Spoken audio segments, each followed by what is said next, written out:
আসসালামু আলাইকুম everyone, welcome to college admission course. তো আজকের ক্লাসে আমরা ইংলিশ সেকেন্ড পেপারের চেঞ্জিং সেন্টেন্স টপিকের যত ধরনের কনসেপচুয়াল কোয়েশ্চেন আসতে পারে সেই ব্যাপারে আমরা প্রথমে একটা ইনডেপথ ধারণা নিব, তারপরে আমরা প্র্যাকটিসে চলে যাব যে তোমার কোন কোন ধরনের কোয়েশ্চেন আসে এবং কিভাবে কোয়েশ্চেন আসে। সাধারণত নটরডেম কলেজ বা হলিক্রস কলেজ বা তোমার সেন্ট জোসেফ কলেজে ম্যাক্সিমাম প্রশ্নই কিন্তু তোমার ইংরেজি দ্বিতীয় পত্র থেকে হয়ে থাকে। তো ইংরেজি দ্বিতীয় পত্রের তোমার অন্যতম একটা ইম্পর্টেন্ট টপিক হচ্ছে চেঞ্জিং সেন্টেন্স। এটা থেকে 2টা বা 3টা কোয়েশ্চেন আসার সম্ভাবনা বা পসিবিলিটি অনেক বেশি। হ্যাঁ, তো চেঞ্জিং সেন্টেন্সে মূলত কয়েকটা টাইপের পরিবর্তন আমরা প্রতি বছরই দেখে আসছি যে নটরডেম কলেজ বা কলেজের ভর্তি পরীক্ষায় তোমার এসে থাকে। হ্যাঁ, একটা হচ্ছে তোমার simple, complex, compound. Simple, complex আর কম্পাউন্ড, অর্থাৎ এই 3 ধরনের যে বাক্যের পরিবর্তন, এই পরিবর্তনগুলো তোমার আসে। এটা জাস্ট তোমার কলেজ অ্যাডমিশনের প্রিপারেশন নিচ্ছ এজন্যই না, বরং তোমার এসএসসিতে যদি তোমার গ্রামারে দুর্বলতা থেকে থাকে সেটার জন্য তোমার উপকারী হবে এই ক্লাসটি। হ্যাঁ, তো চলো দেরি না করে শুরু করি। তো প্রথম টাইপ অফ চেঞ্জ হচ্ছে সিম্পল থেকে কমপ্লেক্স, কমপ্লেক্স থেকে কম্পাউন্ড। তারপরে সেকেন্ড টাইপ অফ চেঞ্জ হচ্ছে তোমার অ্যাক্টিভ থেকে প্যাসিভ। হ্যাঁ, অ্যাক্টিভ টু প্যাসিভ। আর থার্ড টাইপ অফ চেঞ্জ হচ্ছে তোমার 5 টাইপস অফ যে সেন্টেন্স আছে, অর্থাৎ assertive, interrogative, imperative, optative, exclamatory. এই যে 5 টাইপস অফ সেন্টেন্স আছে, এই 5 টাইপস অফ সেন্টেন্সের মধ্যে চেঞ্জ। তো আগে হচ্ছে আমরা তোমার একটা একটা করে আসবো। এই 3টা হচ্ছে মূলত তোমার সেন্টেন্স চেঞ্জের ক্ষেত্রে এসে থাকে, active, passive, simple, complex, compound, আর হচ্ছে তোমার 5 টাইপস অফ সেন্টেন্স। তো চলো আমরা আস্তে আস্তে তোমার টাইপগুলোতে চলে যাই। তো প্রথমে আমরা সেন্টেন্স চেঞ্জ শিখবো। হ্যাঁ, সেন্টেন্স চেঞ্জ শিখবো। হ্যাঁ, অর্থাৎ সিম্পল থেকে কমপ্লেক্স, কমপ্লেক্স থেকে কম্পাউন্ড শিখবো। তো সেন্টেন্স চেঞ্জ শেখার আগে আমাদের কিছু বেসিক জিনিস আবার ঝালাই দিয়ে নিতে হবে। তো আমাদের একটা সেন্টেন্স গঠিত হওয়ার বা একটা বাক্য গঠিত হওয়ার মূল শর্ত কি বলো তো ভাইয়া? একটা বাক্য গঠিত হওয়ার মূল শর্ত কি? আমি যদি একটা সেন্টেন্স লিখি যে he went to the market. হ্যাঁ, he went to the market, এখানে যদি আমার ওয়েন্টটা না থাকতো, অর্থাৎ ভার্ব না থাকতো, তাহলে কি আমার সেন্টেন্সের অর্থ যেটা বা সেন্টেন্সের যে তোমার অর্থ, এই অর্থের কিন্তু সম্পূর্ণতা পেত না। তো বাংলায় যেটাকে আমরা বলি সমাপিকা ক্রিয়া এবং অসমাপিকা ক্রিয়া। তো ইংরেজিতে একটা বাক্য গঠিত হওয়ার পূর্ব শর্ত হলো সেখানে অবশ্যই সমাপিকা ক্রিয়া থাকতে হবে। কি থাকতে হবে ভাইয়া? সমাপিকা ক্রিয়া। সমাপিকা ক্রিয়া থাকতে হবে। তোমরা একটু খাতা কলম নিয়ে বসো, আমি এক্স্যাক্ট যেটা তোমাকে নোট করতে বলবো ঠিক ওই অংশটুকু তুমি নোট করবা। হ্যাঁ, সমাপিকা ক্রিয়া, অসমাপিকা ক্রিয়া, এটা জাস্ট বোঝানোর জন্য বলছি যাদের গ্রামারের বেসিক একটু দুর্বল আছো, যারা ঢাকার বাইরে থেকে নটরডেম কলেজ অ্যাডমিশন দিতে আসছো, তাদের জন্য আমি বোঝার সুবিধার্থে বলছি। হ্যাঁ, তো সমাপিকা ক্রিয়া না হলে তোমার একটা বাক্যের অর্থের সম্পূর্ণতা পায় না। হ্যাঁ, তো এখন এটার যদি আমরা বাংলা করি, he went to the market, সে বাজারে গিয়েছিল। সে বাজারে গিয়েছিল। গিয়েছিল গিয়েছিল তো এই বাক্যটা শুনলেই আমার মনে হচ্ছে বাক্যটা সম্পূর্ণ। এখন আমি যদি বলি যে সে বাজারে গিয়ে, সে বাজারে গিয়ে, এই যে সে বাজারে গিয়ে তারপরে তোমার কি হয়েছে সেটা জানা নেই। এই যে সে বাজারে গিয়ে, এই গিয়েটা এটা হচ্ছে তোমার অসমাপিকা ক্রিয়া। কি ক্রিয়া? অসমাপিকা ক্রিয়া। সে বাজারে গিয়ে কি করলো, সে বাজারে গিয়ে কি করছে সেটা আমাদের অজানা। তো এই বাক্যের যে তোমার ক্রিয়াটা দেখলে আমরা বুঝছি এটার অর্থের অসম্পূর্ণতা রয়েছে। হ্যাঁ, তো ইংরেজিতেও তেমনিভাবে সমাপিকা ক্রিয়ার ব্যবহার রয়েছে। তো আমার মূলত ভার্ভ বা ক্রিয়া, হ্যাঁ, ভার্ভের ফর্ম বা ক্রিয়া, ভার্ভের ফর্ম হচ্ছে ইংরেজিতে 5 প্রকার। কয় প্রকার? 5 প্রকার। সবাই একটু দ্রুত খাতা কলম হাতে নাও, যতটুকু নোট করতে বলবো ততটুকু নোট করবা। হ্যাঁ, বুঝাই দিচ্ছি পরে, আপাতত কোনো কোয়েশ্চেন না। তোমার 5টা ভার্ভের ফর্ম আছে। তা আমাদের যেমন নিকনেম আছে, আমরা কারো নাম ধরে ডাকি, যেমন আমার নাম মুগ্ধ, আমাকে মুগ্ধ বলে ডাকলে আমরা চিনবো, তেমনিভাবে ভার্ভের ফর্মেরও একটা নিকনেম দিয়েছি। এটা হচ্ছে V1, এটা V2, V3, V4 আর V5। তো V1 কে আমরা বলে থাকি প্রেজেন্ট ফর্ম। কি বলে থাকি ভাইয়া? Present form. V2 কে আমরা বলে থাকি পাস্ট ফর্ম। কি বলি? Past form. এটা হচ্ছে পূর্ণ নাম বা ফুল নেম, হ্যাঁ। আর সংক্ষিপ্ত নেম কোনটা? V1, V2, V3, V4, V5। আর V3 কে আমরা বলে থাকি পাস্ট, এটা অবশ্যই খাতায় লিখবে, past participle form. Participle form. এখন তোমাদের অনেকের কোশ্চেন আসবে যে ভাই এগুলো কি এক্সামে আসবে? না, এগুলো এক্সামে ডিরেক্ট আসবে না, কিন্তু এক্সামে তোমার অ্যান্সার ঠিক করে লিখতে এগুলো জানা অতীব জরুরি, হ্যাঁ। এই যে ভার্বের 5টা ফর্ম, এটা হচ্ছে বেসিক অফ অল গ্রামার। আমরা নর্মালি গ্রামার শিখি টেন্স থেকে, কিন্তু এটা ভুল। টেন্স থেকে তো আমরা গ্রামার শিখবই, কিন্তু টেন্সের মূল অংশ কোনটা, অর্থাৎ প্রত্যেকটা টেন্সে দেখবা ভার্ব অবশ্যই আছে। ভার্ব ছাড়া একটা সেন্টেন্স কখনো গঠিত হতে পারে না। তো দেখো, পাস্ট পার্টিসিপল ফর্ম হচ্ছে V3 ফর্মটা, আর V4 হচ্ছে জেরান্ড। জেরান্ড বা যেটাকে আমরা বলে থাকি প্রেজেন্ট পার্টিসিপল। কি বলে থাকি? প্রেজেন্ট পার্টিসিপল, হ্যাঁ। জেরান্ডের অপর নাম কি? Present participle. বা এটা চেনার উপায় কি? ভার্বের সাথে আইএনজি যুক্ত থাকবে। কি যুক্ত থাকবে? ভার্বের সাথে আইএনজি যুক্ত থাকবে। আর V5 মানে হচ্ছে তোমার ইনফিনিটিভ, হ্যাঁ। V5 মানে কি ভাইয়া? ইনফিনিটিভ। ইনফিনিটিভ। ইনফিনিটিভ। তো ইনফিনিটিভ মানে কি? ইনফিনিটিভ বলতে কি বোঝায়? যদি টু এর সাথে ভার্বের বেস ফর্ম যুক্ত হয়, অর্থাৎ টু প্লাস ভার্বের বেস ফর্ম যুক্ত ভার্বকে আমরা বলে থাকি ইনফিনিটিভ, হ্যাঁ।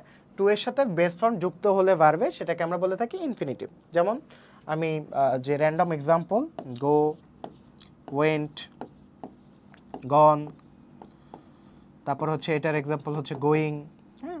আর এটার এক্সাম্পল হচ্ছে টু গো।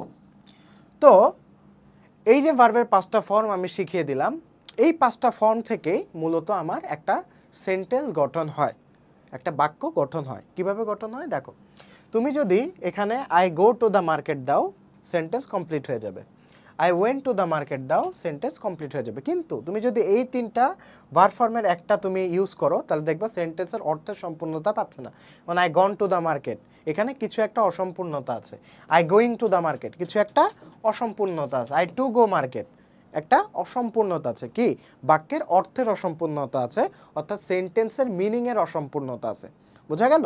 তো এখন এই ভার্বের প্রেজেন্ট ফর্ম আর পাস্ট ফর্ম দিয়ে যেহেতু আমরা একটা ডিরেক্ট সেন্টেন্সের অর্থটাকে কমপ্লিট, অর্থাৎ পরিপূর্ণ করতে পারছি, তাই এটাকে বলি আমরা ফাইনাইট ভার্ব। কি?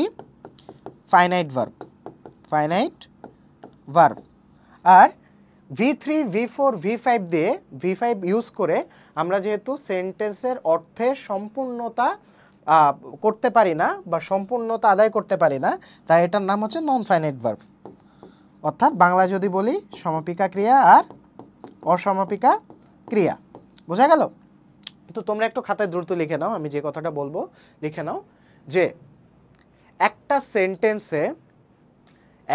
সেন্টেন্সে অর্থের সম্পূর্ণতার জন্য, একটা সেন্টেন্সে অর্থের সম্পূর্ণতার জন্য অবশ্যই, একটা সেন্টেন্সে অর্থের সম্পূর্ণতার জন্য অবশ্যই ফাইনাইট ভার্ব ব্যবহার করতে হবে। একটা সেন্টেন্সে অর্থের সম্পূর্ণতার জন্য অবশ্যই ফাইনাইট ভার্ব ব্যবহার করতে হবে। তারপরে দাঁড়িয়ে দাও, দাঁড়িয়ে দিয়ে লেখো ফাইনাইট ভার্ব ছাড়া, দাঁড়িয়ে দিয়ে লেখো ফাইনাইট ভার্ব ছাড়া একটা সেন্টেন্স, ফাইনাইট ভার্ব ছাড়া একটা সেন্টেন্স গঠিত হতে পারে না। ফাইনাইট ভার্ব ছাড়া একটা সেন্টেন্স গঠিত হতে পারে না। আচ্ছা, এখন আসি finite verb, non finite verb. এখন তোমাদের প্রশ্ন আসতে পারে যে ভাইয়া তার মানে কি নন ফাইনাইট ভার্ব দিয়ে একটা সেন্টেন্স গঠিত হতে পারে না? পারে, কিন্তু তার শর্ত আমি একটু আগেই কি বললাম, যে ফাইনাইট ভার্ব ছাড়া একটা সেন্টেন্স গঠিত হতে পারে না। তার মানে নন ফাইনাইট ভার্বগুলোকে আমার কিসে কনভার্ট করতে হবে? ফাইনাইট ভার্বে কনভার্ট করতে হবে। তো সবাই লিখে রাখো যে নন ফাইনাইট ভার্বের পূর্বে যদি আমার অক্সিলারি ভার্ব ইউজ করা হয়, অক্সিলিয়ারি, হ্যাঁ, নন ফাইনাইট ভার্বের পূর্বে যদি আমার অক্সিলিয়ারি ভার্ব যোগ করা হয় তাহলে সেটা ফাইনাইট ভার্ব হয়ে যায়। তাহলে সেটা কোন ভার্ব হয়ে যায়? ফাইনাইট ভার্বে রূপান্তরিত হয়ে যায়। অর্থাৎ নন ফাইনাইট ভার্বের পূর্বে যদি অক্সিলিয়ারি ভার্ব ব্যবহার করা হয় তাহলে সেটা ফাইনাইট ভার্বে রূপান্তরিত হয়ে যায়। এখন অক্সিলিয়ারি ভার্ব কোনগুলা? অক্সিলিয়ারি ভার্ব মানে তোমার সাহায্যকারী ভার্ব। অক্সিলিয়ারি ভার্ব মানে কি? তোমার সাহায্যকারী ভার্ব। অক্সিলিয়ারি ভার্ব কি কি? am, is, are, was, were, be, being, been, shall অথবা will। বুঝা গেল?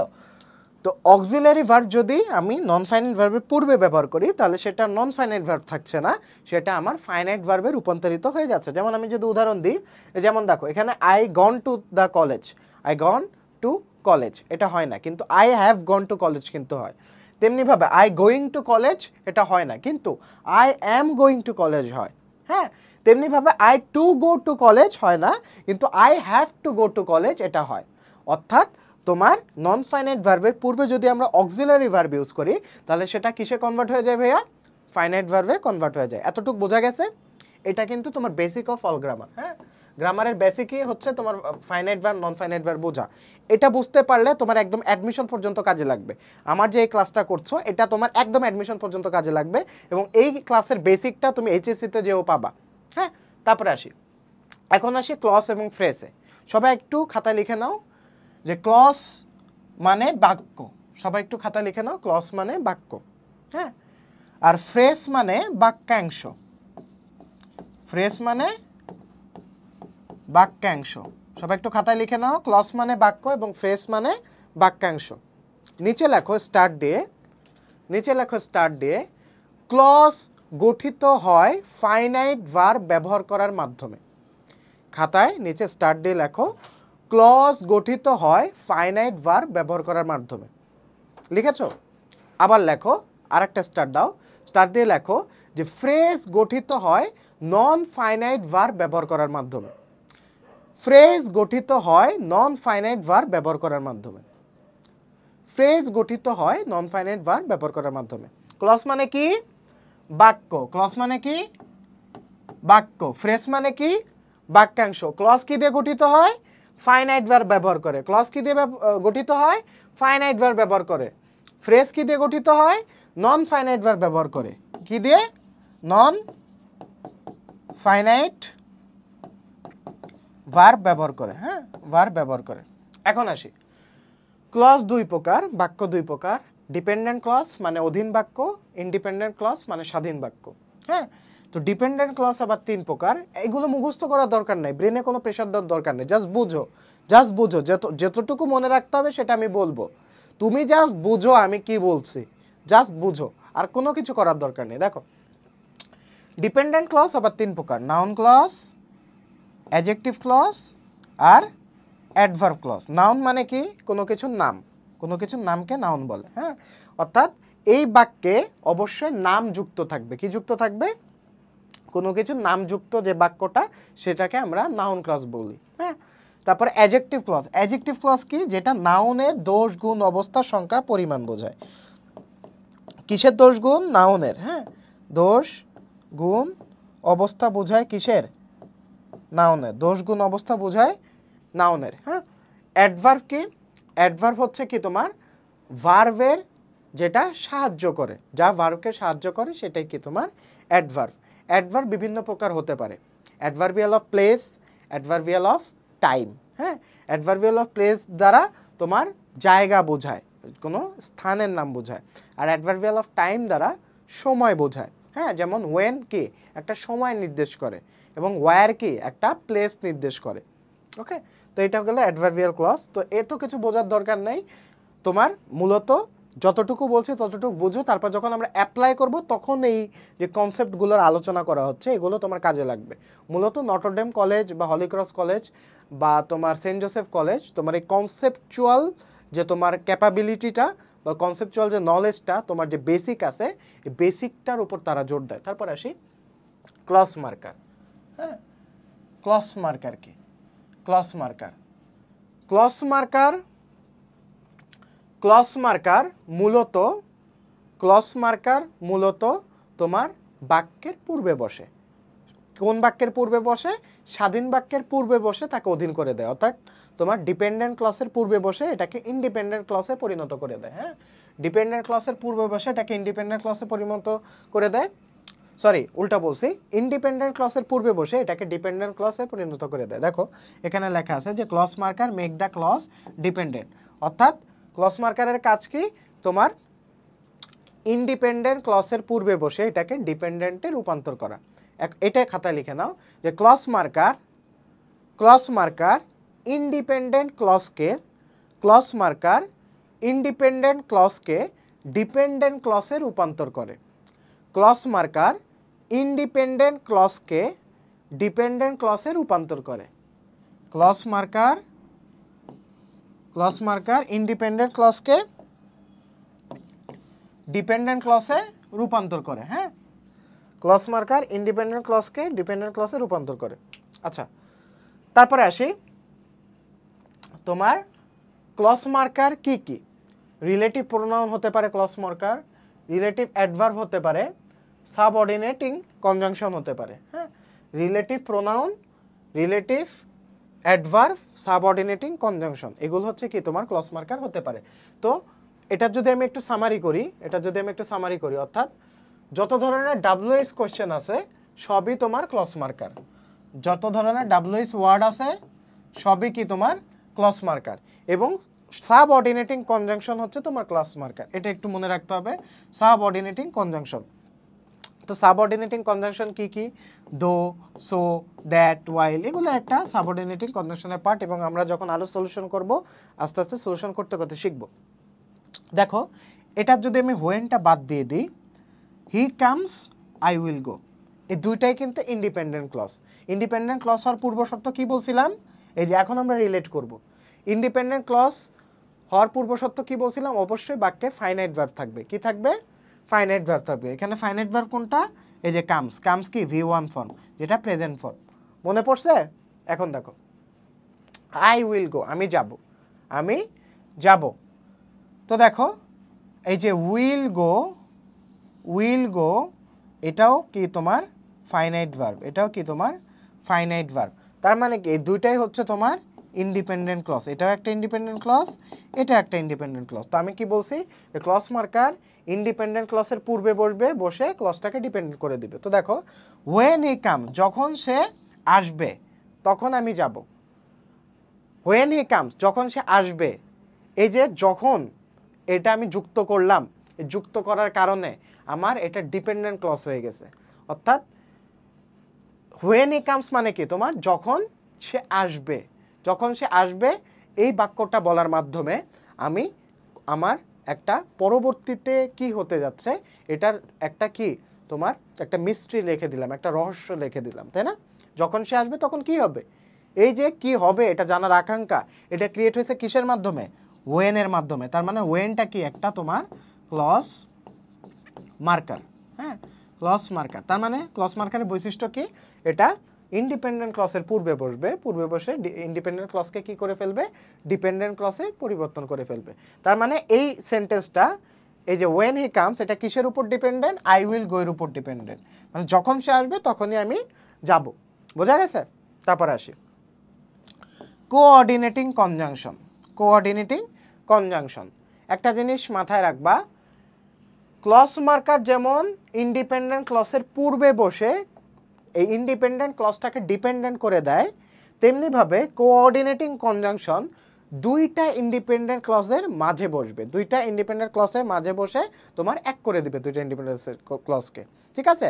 অর্থাৎ তোমার দুইজনকে এই যে কি বলে তৌহিদ আফ্রিদির মতো তোমার লাইভে আসবে, লাইভে এসে সরি বলে এক হয়ে যেতে হবে। তো কোঅর্ডিনেটিং কনজাংশনটা মূলত সরি বলে এক হয়ে যাওয়ার কাজটা করে। হ্যাঁ, অর্থাৎ কোঅর্ডিনেটিং কনজাংশনের কাজ কি? আমার দুইটা ইন্ডিপেন্ডেন্ট ক্লজকে মিলিত করে দেয়, দুইটা ইন্ডিপেন্ডেন্ট ক্লজকে মিলিত করে দেয়। হ্যাঁ, যেমন দেখো হি ইজ পুর, এটা একটা ইন্ডিপেন্ডেন্ট ক্লজ, এটা একটা ইন্ডিপেন্ডেন্ট ক্লজ। অনেস্ট, এটা একটা ইন্ডিপেন্ডেন্ট ক্লজ। কিভাবে? এখানে হি ইজটা উজ্জ্ব আছে, এখানে মূলত দুইটা sentence, he is poor but he is honest. এখানে হি ইজটা উজ্জ্ব আছে কারণ হি ইজটা একবার ব্যবহার করা হয়েছে, তাই বারবার ব্যবহার করার দরকার হয় না। তো এখানে দেখো কি দ্বারা যুক্ত করা হয়েছে, বাট দ্বারা। তো এই কোঅর্ডিনেটিং কনজাংশন মনে রাখবো আমরা একটা ওয়ার্ড দ্বারা বা একটা শব্দ দ্বারা, এটা হচ্ছে ফ্যান বয়েজ।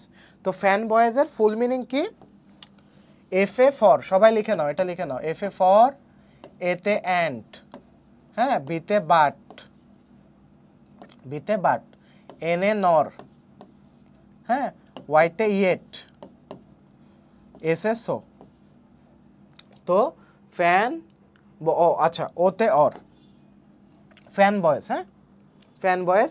আমি আবার একটু লিখে দিই, সিরিয়াল ওয়াইজ লিখে দিই, সবার বুঝতে সুবিধা হবে। ফ্যান বয়েজ এটা কি, তোমার কোঅর্ডিনেটিং কনজাংশন, হ্যাঁ, এফ এ ফর, এতে অ্যান্ড, এন এ নর, বিতে বাট, ওতে অর, ওয়াইতে ইয়েট, এস এ সো। তো এই ফ্যান বয়েজ দ্বারা আমরা কি করি, দুইটা ইন্ডিপেন্ডেন্ট ক্লজকে এক করে দিই বা যুক্ত করে দিই, ঠিক আছে। তারপরে আসি, এখন আমরা যে এতক্ষণ মানে ঘ্যান ঘ্যান করলাম যে ভাই এতক্ষণ কি পড়ালেন, এগুলো তো পরীক্ষায় আসে না। কিভাবে পরীক্ষায় আসে এখন দেখবা, এখন মিলাও। Simple sentence, complex sentence, compound sentence, এই তিনটা মূলত কনভার্টে পাবা পরীক্ষার প্রশ্নে, এই তিনটা পাবা। যে সিম্পল থেকে কমপ্লেক্সে তোমার কনভার্ট করো, একটা সেন্টেন্স দেওয়া থাকবে, লেখা থাকবে কমপ্লেক্স, কমপ্লেক্সে কনভার্ট করতে হবে। একটা সেন্টেন্স দেওয়া থাকবে, লেখা থাকবে সিম্পল, সিম্পলে কনভার্ট করতে হবে। একটা সেন্টেন্স দেওয়া থাকবে, লেখা থাকবে কম্পাউন্ড, কম্পাউন্ডে কনভার্ট করতে হবে। তো এখন আসি কনভার্ট করার সিস্টেমটা। সিস্টেম বোঝার আগে আমাকে আগে চিনতে হবে, আমাকে কি করতে হবে, আগে চিনতে হবে যে সিম্পল সেন্টেন্সের বৈশিষ্ট্য কি, সিম্পল সেন্টেন্সের বৈশিষ্ট্য কি। তারপরে চিনতে হবে কমপ্লেক্স সেন্টেন্সের বৈশিষ্ট্য কি, তারপরে চিনতে হবে কম্পাউন্ড সেন্টেন্সের বৈশিষ্ট্য কি। এই বৈশিষ্ট্য যদি না জানি তাহলে আমরা কি ধরে ধরে এক করতে পারবো না, হ্যাঁ। আর সিম্পল, কমপ্লেক্স, কম্পাউন্ডে রূপান্তর করার সময় একটা জিনিস আমাকে মাথায় রাখতে হবে বা তোমাদের মাথায় রাখতে হবে, সেটা হচ্ছে চেঞ্জিং সেন্টেন্সে, লেখো সবাই লেখো, চেঞ্জিং সেন্টেন্সে, সেন্টেন্স এ কখনোই কখনোই সেন্টেন্স এর মূল অর্থ, সেন্টেন্স এর মূল অর্থ পরিবর্তিত হয় না, পরিবর্তিত হয় না। চেঞ্জিং সেন্টেন্সে কখনোই সেন্টেন্সের মূল অর্থ পরিবর্তিত হয় না। পরিবর্তন কিসের হয়, এটা হচ্ছে সেন্টেন্সের স্ট্রাকচারের, স্ট্রাকচারের, অর্থাৎ পরিবর্তন হয় কিসের, স্ট্রাকচারের পরিবর্তন হয়, স্ট্রাকচারের পরিবর্তন হয়। বোঝা গেছে? তার মানে চেঞ্জিং সেন্টেন্সে কখনোই সেন্টেন্সের মূল অর্থ পরিবর্তিত হয় না, সেন্টেন্সের স্ট্রাকচারের পরিবর্তন হয়। এটা আপাতত মাথায় রাখো এবং খাতায়ও রাখো, মাথার সাথে খাতায়ও তোলো, হ্যাঁ। এখন আসি সিম্পল সেন্টেন্সের বৈশিষ্ট্য। এই সিম্পল সেন্টেন্সের বৈশিষ্ট্য হচ্ছে একটা ইন্ডিপেন্ডেন্ট ক্লজ থাকবে। তো এতক্ষণ কেন ইন্ডিপেন্ডেন্ট ক্লজ শেখালাম, বোঝা গেছে? ইন্ডিপেন্ডেন্স ক্লজ শেখানোর আগে কেন ভার্বের ফর্ম শেখালাম, বোঝা গেছে? ইন্ডিপেন্ডেন্ট ক্লজ বুঝতে গেলে তোমাকে অবশ্যই ফাইনাইট ভার্ব বুঝতে হবে, কারণ ফাইনাইট ভার্ব ইন্ডিপেন্ডেন্ট ক্লজের মূল কম্পোনেন্ট, হ্যাঁ। এবং ক্লজটি ফ্রেজ দ্বারা যুক্ত থাকবে। কেন তোমাদের ফ্রেজ বোঝালাম, বোঝা গেছে? ফ্রেজ মানে কি, বাক্য। ফ্রেজ কি দিয়ে গঠিত হয়, নন ফাইনাইট ভার্ব দিয়ে গঠিত। এখন রিলেভেন্ট লাগতেছে? এখন কি তোমার বোঝা গেছে যে আমি কেন আগে ভার্ব ফর্ম নিয়ে ঘ্যান ঘ্যান করলাম, কেন তারপরে আমি তোমার ক্লজ চিনালাম, কেন আমি ডিপেন্ডেন্ট ক্লজ চিনালাম? এখন বুঝতে পারতেছো? দেখো, তার মানে সিম্পল সেন্টেন্সের বৈশিষ্ট্য কি, একটা ইন্ডিপেন্ডেন্ট ক্লজ থাকবে এবং ক্লজটি কি দ্বারা যুক্ত থাকবে, ফ্রেজ দ্বারা যুক্ত থাকবে। ফ্রেজ কি দিয়ে গঠিত হয়, নন ফাইনাইট ভার্ব দিয়ে। ফ্রেজ কি দিয়ে গঠিত হয়, নন ফাইনাইট ভার্ব দিয়ে। ফ্রেজ হচ্ছে নন ফাইনাইট ভার্ব দিয়ে গঠিত হয়। কমপ্লেক্স সেন্টেন্সে কি থাকবে, একটা ডিপেন্ডেন্ট ক্লজ এবং একটা ইন্ডিপেন্ডেন্ট ক্লজ থাকবে। একটা কি ক্লজ থাকবে, ডিপেন্ডেন্ট ক্লজ থাকবে এবং একটা ইন্ডিপেন্ডেন্ট ক্লজ থাকবে। ডিপেন্ডেন্ট ক্লজের সাথে কি থাকবে, ক্লজ মার্কার। ক্লজ মার্কার কি কি, সকল ধরনের ডাব্লিউএইচ ওয়ার্ড এবং সকল ধরনের সাবঅর্ডিনেটিং কনজাংশন হচ্ছে আমার ক্লজ মার্কার। তো ক্লজ মার্কারের কাজ কি, ইন্ডিপেন্ডেন্ট ক্লজের পূর্বে বসে সেটাকে কি করে দেওয়া, ডিপেন্ডেন্ট ক্লজে পরিবর্তন করে দেওয়া।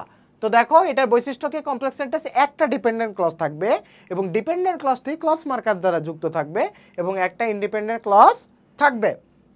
তারপর আসো কম্পাউন্ড সেন্টেন্সের স্ট্রাকচার কি, এখানে দুইটা ইন্ডিপেন্ডেন্ট ক্লজ থাকবে এবং মাঝখানে কি সরি বলে এক করে দেওয়ার জন্য কে থাকবে, ফ্যান ভয়েস থাকবে, অর্থাৎ কোঅর্ডিনেটিং কনজাংশন দ্বারা যুক্ত থাকবে। কোঅর্ডিনেটিং কনজাংশন কিসের মাধ্যমে চিনবো, ফ্যান ভয়েসের মাধ্যমে চিনবো। হ্যাঁ, ফ্যান ভয়েসের মাধ্যমে চিনবো। তো এফ এ ফর, এতে অ্যান্ড, এন এ নর, বিতে বাট, ওতে অর, ওয়াইতে ইয়েট, এসে সো। তো আমার কম্পাউন্ড সেন্টেন্সে দুইটা ইন্ডিপেন্ডেন্ট ক্লজ, কমপ্লেক্স এবং সিম্পলে একটা করে ইন্ডিপেন্ডেন্ট ক্লজ। সিম্পলে থাকবে ফ্রেজ যুক্ত, কমপ্লেক্সে থাকবে ক্লজ মার্কার যুক্ত। বোঝা গেছে? Concept clear? এখন আসো অ্যাপ্লাই। এখন আমরা অ্যাপ্লাই করব। এতক্ষণ তোমাদের সাঁতার কিভাবে কাটতে হয় সেটা বলে দেওয়া হয়েছে, এখন ধাক্কায় পানিতে ফালাই দিব, এখন সাঁতার শিখো, পানি টানি খেয়ে সাঁতার শিখো। দেখো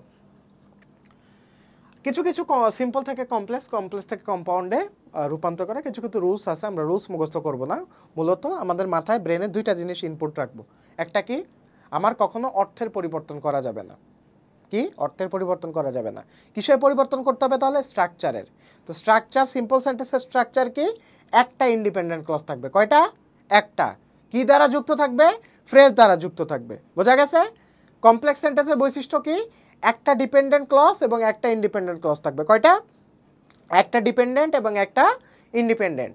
ডিপেন্ডেন্ট ক্লজ কি দ্বারা যুক্ত থাকবে, ডিপেন্ডেন্ট ক্লজ ক্লজ মার্কার দ্বারা যুক্ত থাকবে। কি দ্বারা? ক্লজ মার্কার দ্বারা। কম্পাউন্ডের বৈশিষ্ট্য কি, দুইটা ইন্ডিপেন্ডেন্ট ক্লজ থাকবে। কয়টা? দুইটা। মাঝখানে কি থাকবে, ফ্যান ভয়েস থাকবে। কি থাকবে? ফ্যান ভয়েস থাকবে। এখন আসো, এখন অ্যাপ্লাই আসো। এখন তোমাদের পানিতে ধাক্কায় ফালাই দিই।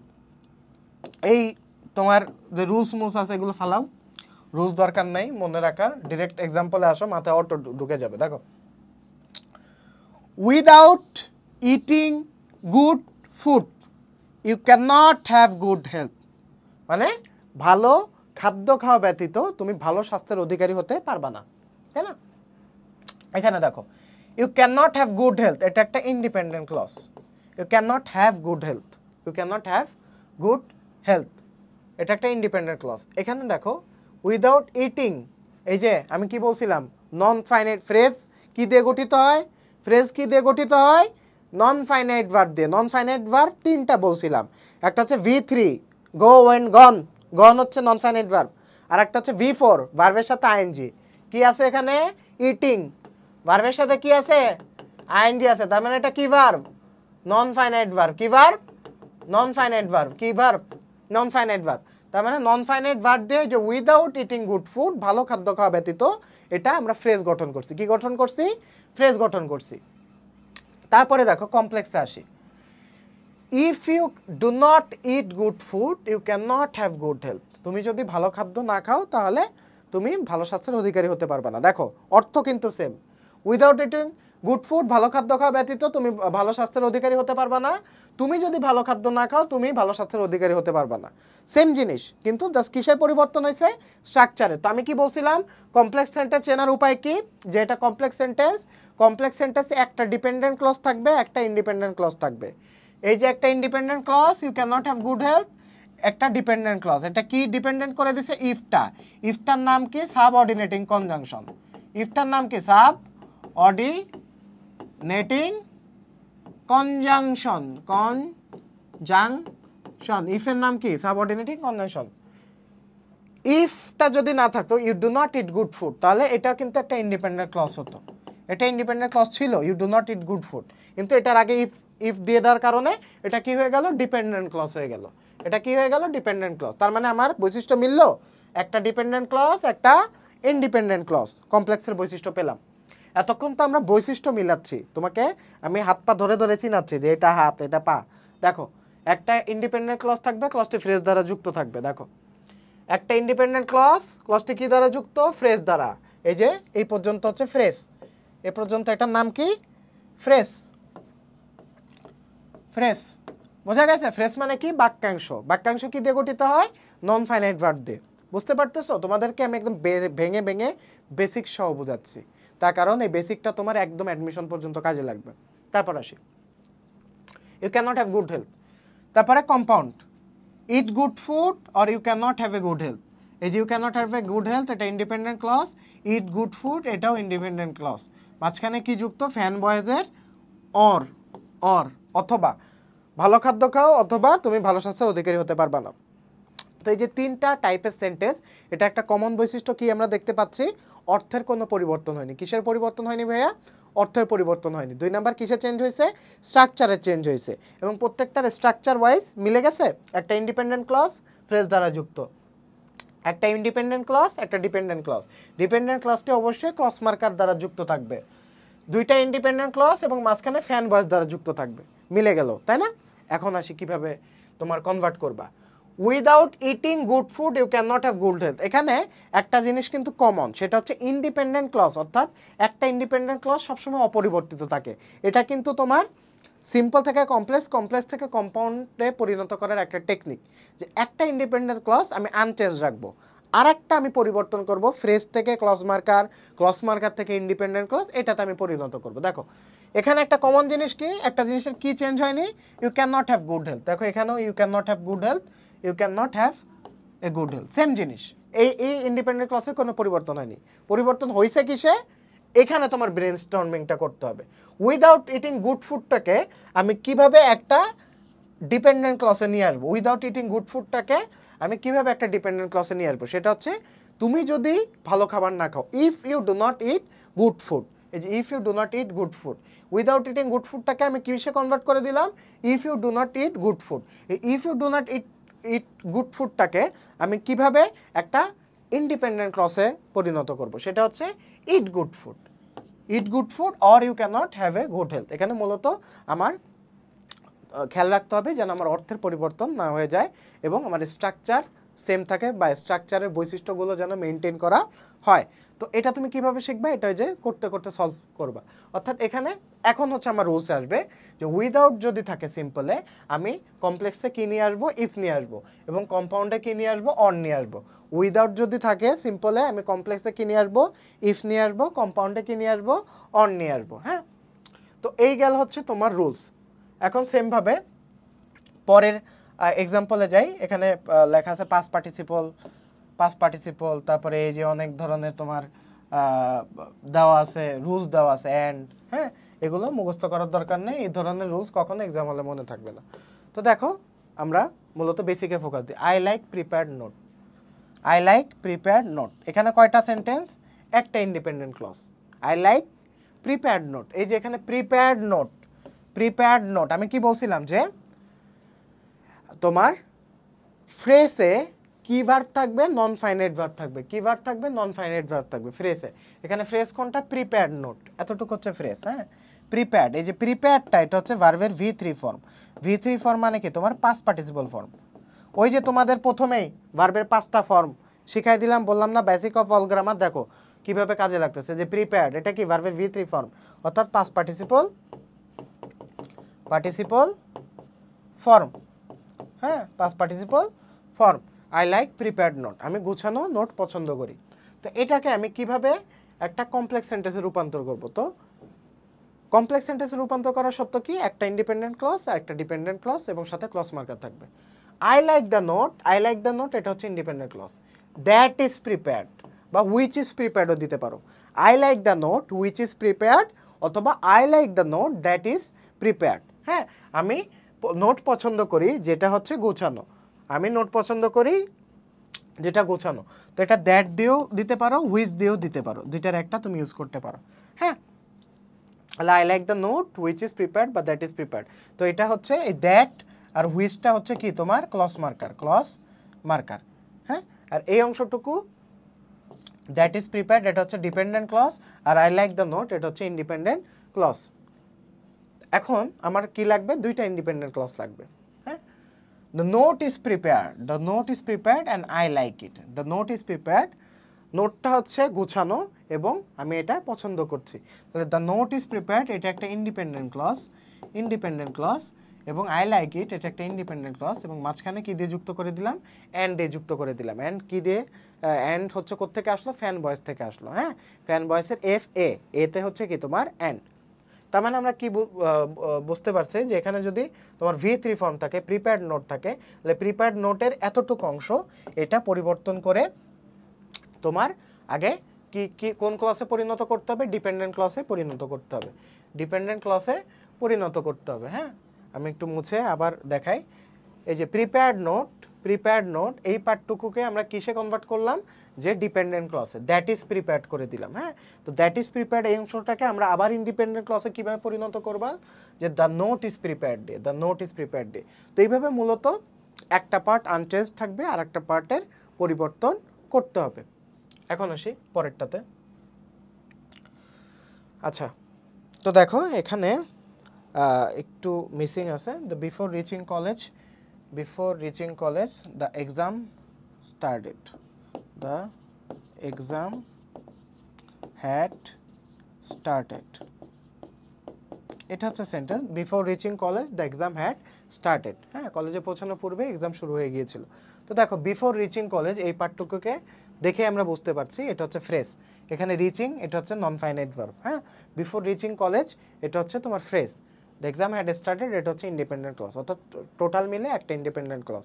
তো সিম্পল সেন্টেন্সের বৈশিষ্ট্য কি, একটা তোমার কি থাকবে, একটাই তোমার ইন্ডিপেন্ডেন্ট ক্লজ থাকবে এবং ইন্ডিপেন্ডেন্ট ক্লজটি অবশ্যই ফ্রেজ দ্বারা যুক্ত হতে হবে। এই দেখো বিফোর রিচিং কলেজ এতটুকু হচ্ছে ফ্রেজ। তো বিফোর রিচিং কলেজটাকে আমরা কি কনভার্ট করব, দেখো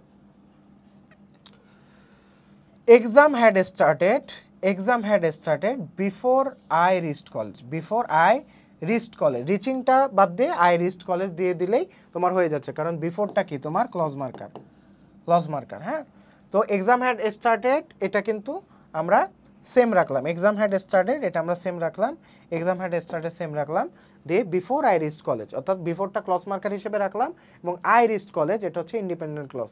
তো এটা ইন্ডিপেন্ডেন্ট ক্লজের পূর্বে ক্লজ মার্কার ব্যবহার করার জন্য এই বিফোর আই রিচড কলেজটা হয়ে গেছে ডিপেন্ডেন্ট ক্লজ। বোঝা গেছে? এখন এটাকে আমরা কি করতে হবে, একটা ইন্ডিপেন্ডেন্ট ক্লজে আবার কনভার্ট করতে হবে।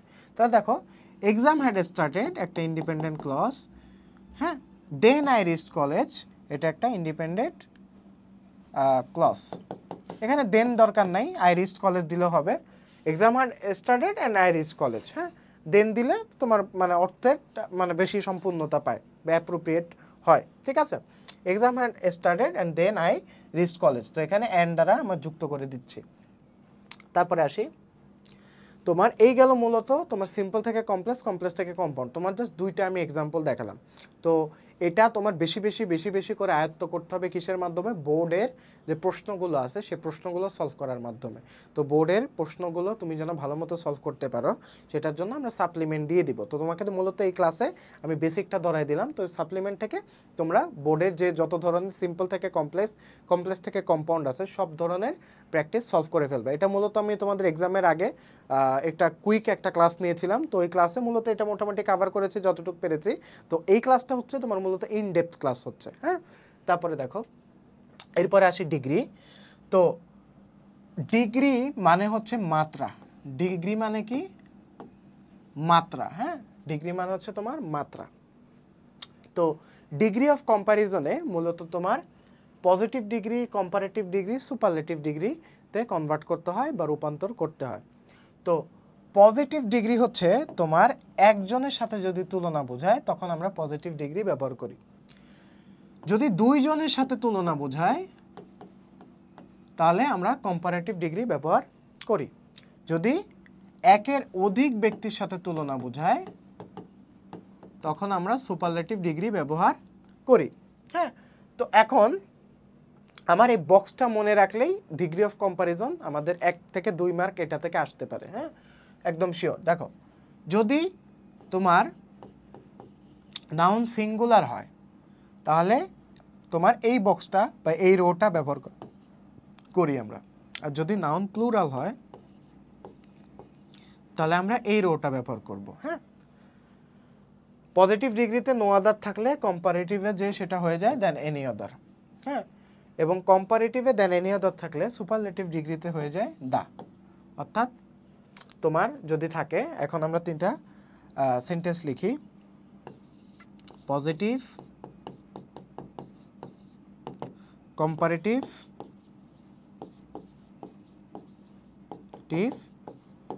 সুপারলেটিভ। তোমরা এখন একটা নোট লিখে নিবা, এখন একটা গুরুত্বপূর্ণ কথা বলবো, নোট লিখে নিবা। লেখো সাবজেক্টের পর যদি এস বা এস যুক্ত থাকতে, সাবজেক্টের পর যদি এস বা এস যুক্ত থাকে তাহলে সেই সাবজেক্টটা হয়ে যায় প্লুরাল। সাবজেক্টের পর যদি এস বা এস যুক্ত থাকে তাহলে সেই সাবজেক্টটা হয়ে যায় প্লুরাল। কিন্তু সাবজেক্টের পর যদি এস বা এস যুক্ত থাকে তাহলে সেই সাবজেক্টটা হয়ে যায় প্লুরাল। কিন্তু ভার্বের পর যদি এস বা এস যুক্ত থাকে তখন সেই ভার্বটা হয়ে যায় সিঙ্গুলার। অর্থাৎ সাবজেক্টের উল্টা হচ্ছে ভার্ব। সাবজেক্টের পর এস বা এস যুক্ত থাকলে সাবজেক্ট প্লুরাল, কিন্তু ভার্বের পর এস বা এস যুক্ত থাকলে ভার্ব সিঙ্গুলার। তেমনিভাবে সাবজেক্টের পর যদি এস বা এস যুক্ত না থাকে সাবজেক্ট সিঙ্গুলার, কিন্তু ভার্বের পর যদি এস বা এস যুক্ত না থাকে তাহলে ভার্ব প্লুরাল। বোঝা গেছে? আচ্ছা, এখন পজিটিভ, কম্পারেটিভ, সুপারলেটিভের একটা চেঞ্জেস দেখি। দেখো, নো আদার, এক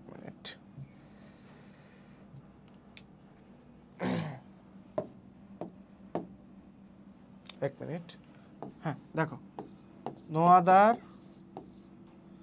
বয় in the class is as good as him. No other boy in the class is as good as him. আর কম্পারেটিভে কী হবে? He is better than any other boy in the class. He is better than any other boy in the class. তারপর সুপারলেটিভে কী হবে? He is the best boy in the class. He is the best boy in the class. হ্যাঁ দেখো, এখন আমরা স্ট্রাকচারের দিকে ফিরে যাই। এখানে সিঙ্গুলার, হ্যাঁ, বয় একটা, কয়টা বয়? একটা বয়। এটার সাথে কি এস বাই এস যুক্ত আছে?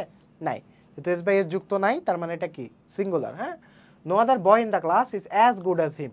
তাহলে দেখো, is as good as him, তাহলে তোমার পজিটিভের বৈশিষ্ট্য হচ্ছে as dot dot dot dot as বা so dot dot dot dot as ব্যবহার করা হবে। সো ডট ডট অ্যাজ অথবা অ্যাজ ডট ডট অ্যাজ ব্যবহার করা হবে। মাঝখানে কি থাকবে? অ্যাডজেক্টিভ থাকবে। গুডটা কি তোমার? অ্যাডজেক্টিভ। গুডটা কি তোমার? অ্যাডজেক্টিভ। গুড হচ্ছে তোমার অ্যাডজেক্টিভ। হ্যাঁ, তারপরে দেখো, কম্পারেটিভ আর সুপারলেটিভের স্ট্রাকচারে তোমার একটা মিল আছে। এখানেও সাবজেক্ট প্রথমে বসে, এখানেও সাবজেক্ট প্রথমে বসে।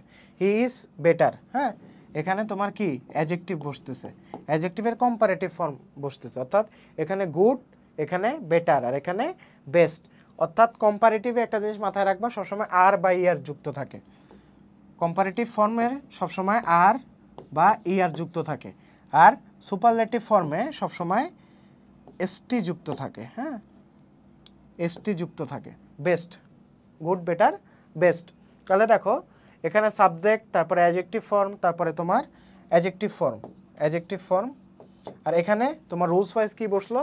নো আদার এখানে বসছে, দেন এনি আদার, দেখো এখানে বসলো, দেন এনি আদার এখানে বসলো, রুল ওয়াইজ দেন এনি আদার এখানে বসলো, দেন এনি আদার বসলো, তারপরে কি? দেন এনি আদারের পরে কি হয়ে গেল? দা হয়ে গেল। এই দেখো, this is the, he is the best boy in the class. তাহলে বয় ইন দ্য ক্লাস দেখো সব জায়গায় সেম আছে, বয় ইন দ্য ক্লাস, তারপরে হচ্ছে বয় ইন দ্য ক্লাস। হ্যাঁ, সব জায়গায় সেম, এটা কিন্তু কোনো পরিবর্তন হয়নি। বয় in the class same, boy in the class same, boy in the class same. তো বয় ইন দ্য ক্লাস এটা মূলত কম্পারেটিভ এবং সুপারলেটিভে লাস্টে থাকে, আর তোমার পজিটিভে বয় ইন দ্য ক্লাস মিডলে ব্যবহার করা হয়। অর্থাৎ পজিটিভের স্ট্রাকচারটা শুধুমাত্র আলাদা, কম্পারেটিভ আর সুপারলেটিভে একদম সেম। ঠিক আছে? তাহলে দেখো, এখানে কিন্তু পজিটিভে একটা জিনিস মাথায় রাখবা, no other boy in the class is as good as him. এই হিমটা কিন্তু তোমার অবজেক্টিভ ফর্ম, এই হি এর অবজেক্টিভ ফর্ম হচ্ছে হিম। তার মানে তোমার পজিটিভ ডিগ্রিতে তোমার অবজেক্টিভ ফর্ম ব্যবহার করতে হয় সাবজেক্টের। এটা হচ্ছে সাবজেক্টের অবজেক্টিভ ফর্ম হচ্ছে হিম। এখন তোমরা সাবজেক্টিভ অবজেক্টিভ ফর্ম চিনো না, আবার আসো চিনে। আবার একটু তোমাদের বেসিকে নিয়ে যাই, এটা ভালো মতো খেয়াল করো। তোমার সাবজেক্টিভ ফর্ম, প্রোনাউনের সাবজেক্টিভ ফর্ম কোনটা? সাবজেক্টিভ ফর্ম হচ্ছে হি, শি, ইট, দে। এগুলো হচ্ছে তোমার সাবজেক্টিভ ফর্ম। হ্যাঁ, আর অবজেক্টিভ ফর্ম কোনটা? অবজেক্টিভ ফর্ম, অবজেক্টিভ ফর্ম হচ্ছে হিটা কি মি, সরি হিটা হবে হিম, হিটা হবে হিম, সেটা কি হার, দেটা হবে দেম, আর আই হয়ে যাবে মি। হ্যাঁ, আই হয়ে যাবে মি। তো এটা হচ্ছে অবজেক্টিভ ফর্ম। তো অবজেক্টিভ ফর্ম চেনার উপায় কি? বাংলা করলে কে যুক্ত থাকবে লাস্টে, যেমন হি মানে সে, আর হিম মানে তাকে। হ্যাঁ, সি মানে সে, হার মানে তাকে, দে মানে তারা, দেম মানে তাদেরকে। হ্যাঁ, আই মানে আমি, মি মানে আমাকে। অর্থাৎ লাস্টে অবজেক্টিভ ফর্ম করলে লাস্টে বাংলা কে যুক্ত থাকবে। অবজেক্টিভ ফর্ম, সাবজেক্টিভ ফর্ম, আর একটা আছে পসেসিভ ফর্ম। কি ফর্ম? Possessive form. তো পসেসিভ ফর্মের বাংলা করলে লাস্টে র যুক্ত থাকে। যেমন তোমার আই মি মাই, মাই মানে কি আমার, আই মি মাই, মাই মানে কি আমার, এই মাইটা হচ্ছে তোমার পসেসিভ ফর্ম। হ্যাঁ, তারপরে হচ্ছে তোমার এখানে হিম, অবজেক্টিভ ফর্ম হচ্ছে হিম, আর পসেসিভ ফর্ম হচ্ছে হিস, হিস মানে কি তার। অর্থাৎ লাস্টে কি যুক্ত থাকতেছে? বাংলার র যুক্ত থাকতেছে। তো এটার অবজেক্টিভ ফর্ম বসবে হচ্ছে পজিটিভ ডিগ্রিতে। এই যে অবজেক্টিভ ফর্ম, এটা হচ্ছে তোমার কি অবজেক্টিভ ফর্ম। আর এটা কি হি হি, এই দুইটা কি তোমার সাবজেক্টিভ ফর্ম, সাবজেক্টিভ ফর্ম। এই দুইটা কি তোমার সাবজেক্টিভ ফর্ম। বোঝা গেল কিভাবে ট্রান্সফার করতে হবে? বোঝা গেল। এখন দেখো প্লুরাল। কি বলছিলাম? প্লুরালে ভেরি ফিউ থাকলে দেন মোস্ট অফ দ্য বসবে, অন অফ দ্য বসবে। আমি এই উদাহরণ থেকে বুঝাই দিই। নো আদারের বদলে ভেরি ফিউ হতো যদি এখানে বয়েজ থাকতো। Very few boys in the class, এখানে ইজের বদলে আর হতো। আর as good as him, very few boys in the class are as good as him. তেমনিভাবে he is better than most other boys in the class, he is better than most other boys in the class. এখানে বলতে পারো যে ভাই এখানে আর দিলেন, এখানে is দিলেন। এখানে ইজ দিছি কারণ এটার আগের তোমার সাবজেক্টটা হচ্ছে হি, এটা সিঙ্গুলার। হি যেহেতু থার্ড পারসন সিঙ্গুলার নাম্বার, তাই ভার্বের শেষে এস বাই এ যুক্ত হয়েছে। কিন্তু নো আদার এখানে বয়েজ আছে, বয়েজের পরে ভার্ব ইউজ করতেছে, তাই এখানে আর বসছে। বোঝা গেছে? তারপরে আসি, হি is the best boy in the class. এখানে দার বদলে কি হবে? He is on of the best boy, he is on of the best boys in the class. হ্যাঁ, তো এইভাবে তোমার পরিবর্তনটা করতে হবে ডিগ্রির। তো ডিগ্রির পরিবর্তন শেষ হয়ে গেল। এখন হচ্ছে 5 টাইপস অফ সেন্টেন্সের পরিবর্তন আমরা শিখব। 5 types of sentence change, 5 types of sentence change. তো তোমার প্রথম যে পরিবর্তনটা শিখবো সেটা হচ্ছে এক্সক্লামেটরি থেকে অ্যাসার্টিভে পরিবর্তন করার নিয়ম। তো এক্সক্লামেটরি থেকে অ্যাসার্টিভে পরিবর্তন করার নিয়ম কি? এখানে অনেক রুলস টুলস থাকবে, রুলস টুলস আমরা পরে দেখবো। আগে ডিরেক্ট এক্সাম্পলে যাই। What a scholar he is, what a scholar he is. তাহলে অ্যাসার্টিভে কি হয়ে যাবে? He is a great scholar. তো অ্যাসার্টিভ সেন্টেন্স মানে কি? তোমার বিবৃতিসূচক বাক্য। অ্যাসার্টিভ সেন্টেন্স মানে কি? বিবৃতিসূচক বাক্য। এটাকে আবার দুই ভাগে ভাগ করা হয়, একটা হচ্ছে অ্যাফার্মেটিভ আর একটা হচ্ছে নেগেটিভ। একটা অ্যাফার্মেটিভ আর একটা কি নেগেটিভ। হ্যাঁ, তো যদি ওয়ার্ড থাকে এক্সক্লামেটরি সেন্টেন্সে, তাহলে তোমার গ্রেট ব্যবহার করব আমরা কিসে? অ্যাসার্টিভ সেন্টেন্সে। What a great scholar he is a great scholar. তাহলে হি ইজটা অর্থাৎ সাবজেক্ট এবং ভার্বটা আমরা আগে নিয়ে আসবো। এ গ্রেট স্কলার, স্কলারের আগে গ্রেট বা ভেরি ব্যবহার করব। বোঝা গেছে? তারপরে সেকেন্ড রুলস হচ্ছে ইফ যদি থাকে, if I were a king, এই টাইপের এক্সক্লামেটরি সেন্টেন্স যদি থাকে, তাহলে ইফের বদলে আমরা কি ব্যবহার করব? উইচ ব্যবহার করব। ইফ যদি থাকে কি ব্যবহার করব? উইচ ব্যবহার করব। এখানে কয়েকটা জিনিস আমাকে অবশ্যই মুখস্থ করতে হবে বা মাথায় রাখতে হবে। যেমন এখানে যদি ওয়ার্ড থাকে অবশ্যই আমাকে ভেরি বা গ্রেট ব্যবহার করতে হবে। যদি ইফ থাকে তাহলে অবশ্যই উইচ ব্যবহার করতে হবে। If I were a king কি হবে? I wish I were a king হবে। হ্যাঁ, তারপরে দেখো had the wings of a bird. এখানে had the wings of a bird, had দেখে অনেকে কনফিউজড হয়ে গেছো। Had the wings of a bird এটা কিছুই না। এখানে মূলত তোমার I wish I had the wings of a bird.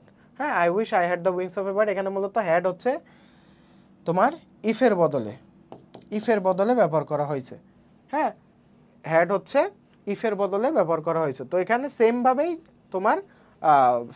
তোমার কি অ্যাপ্লাই করতে হবে। I wish I had the wings of a bird, অর্থাৎ উইশটা ব্যবহার করতে হবে। হ্যাড থাকুক অথবা ইফ থাকুক, কি ব্যবহার করতে হবে? উইশটা ব্যবহার করতে হবে। এখানে যেমন ইফের পরে আই আছে, এখানে যেমন ইফ আছে, ইফের বদলে আই উইশ বসালাম, আই ওয়ার এ কিং বসাই দিলাম। সেমভাবে এখানে যেমন হ্যাড আছে, হ্যাডের বদলে উইশ বসালাম, I had the wings of a bird, I had the wings of a bird, অর্থাৎ পুরো সেন্টেন্সটা তুমি আবার তুলে দিবা। হ্যাঁ, জাস্ট তুমি কি এক্সট্রা অ্যাড করলা? আই উইশ অ্যাড করলা। কি অ্যাড করলা? এক্সট্রা আই উইশ অ্যাড করলা। আই উইশ অ্যাড করে আবার আই অ্যাড করবা, অর্থাৎ দুইবার সাবজেক্ট অ্যাড করবে, অ্যাড করে had the wings of a bird পুরোটা তুলে দেবে। এটা হচ্ছে তোমার নিয়ম। হ্যাঁ, তারপরে দেখো affirmative two negative, affirmative two negative. তো দেখো অ্যাফার্মেটিভ টু নেগেটিভে কনভার্ট করার কিছু কিছু স্পেসিফিক নিয়ম আছে। তো প্রথম নিয়মটা একদম ইজি, নট ইউজ করে তার অপোজিট ওয়ার্ড অর্থাৎ বিপরীত শব্দটা ব্যবহার করে দাও। যেমন শি ইজ বিউটিফুল, বিউটিফুলের বিপরীত শব্দ কি? আগলি। তো শি ইজ নট আগলি, সে আগলি নয়, সে তার মানে কি? সে বিউটিফুল। আমি কি বলেছিলাম যে তোমার চেঞ্জিং সেন্টেন্সে কখনো অর্থের পরিবর্তন হয় না, সেন্টেন্সের স্ট্রাকচারের পরিবর্তন হয়। কিসের পরিবর্তন হয়? স্ট্রাকচারের। কিসের পরিবর্তন হয় না? অর্থের। তাহলে দেখো দুইটার অর্থ সেম। তারপরে কিছু কিছু জিনিস আমার মনে রাখা লাগবে।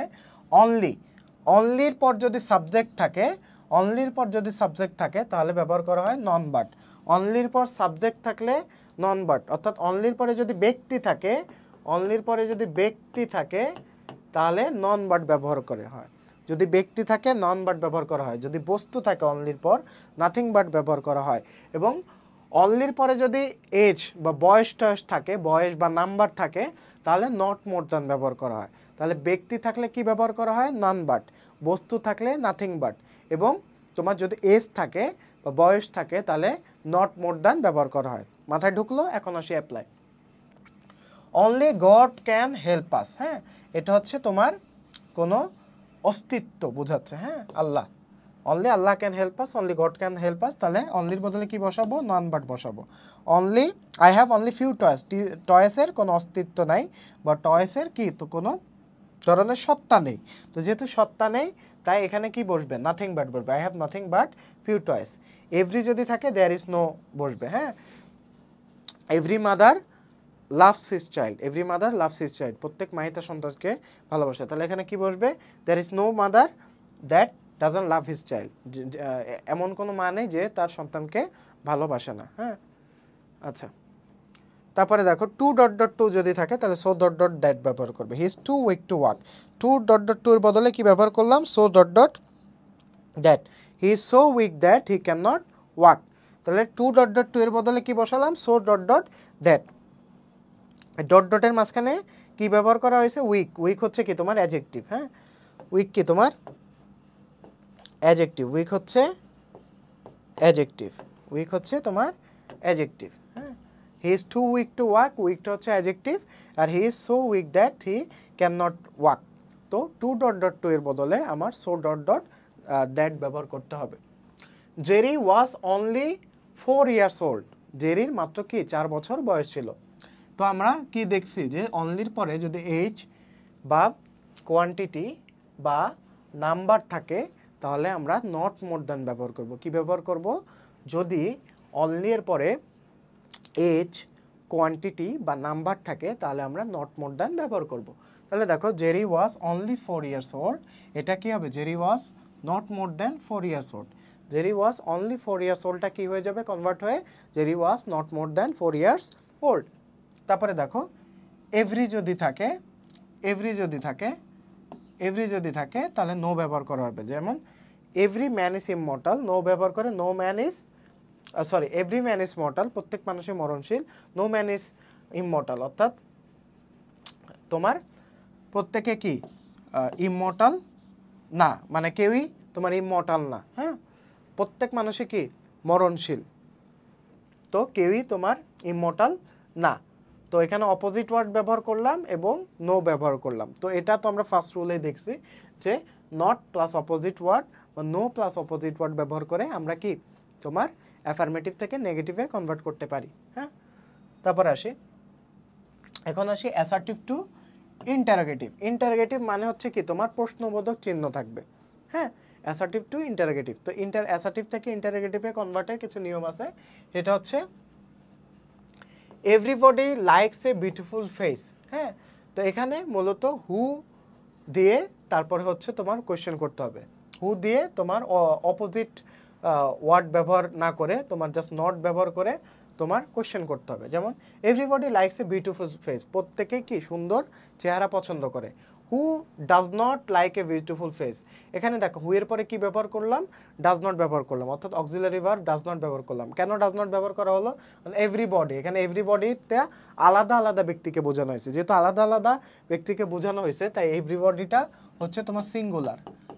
যেহেতু সিঙ্গুলার তাই সিঙ্গুলার দেখে তোমার ডাজ নট বসালাম, who does not like a beautiful face, এটা দিয়ে আমরা কনভার্ট করে দিলাম। হ্যাঁ, এখন দেখো none can defy God, who can defy God. None এটা নেগেটিভে ছিল আগে থেকে, হ্যাঁ, এটাকে জাস্ট হু দিয়ে আমরা কনভার্ট করে দিল। নন ক্যান ডেফাই গড, কেউ গডকে অস্বীকার করতে পারে না। কে গডকে অস্বীকার করতে পারে? দুইটা কিন্তু সেম টোনই বোঝাইছে। None can defy God, can anyone defy God, কেউ কি গডকে অস্বীকার করতে পারে? সেম জিনিস। হ্যাঁ, এখানে যেমন হু ক্যান ডেফাই গড দিছি, এখানে ক্যান এনিওয়ান ডেফাই গড দিয়েও হবে। দেখো এ ক্যান অক্সিলারি ভার্বটা শুরুতে বসায় দিছি, নানের বদলে এনিওয়ান বসায় দিছি। হ্যাঁ, তাহলে তোমার কনভার্ট হয়ে গেল।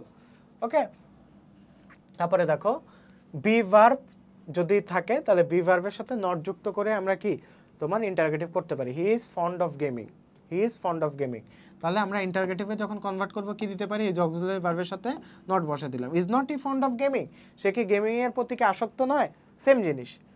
কমপ্লেক্স সেন্টেন্স সমান সমান interrogative from the main clause, অর্থাৎ এখানে দেখো ইফ ইউ বিট হিম, দেখো কমপ্লেক্স সেন্টেন্সের স্ট্রাকচার কি বলছিলাম, ইউ বিট হিম, এটুকু হচ্ছে independent clause.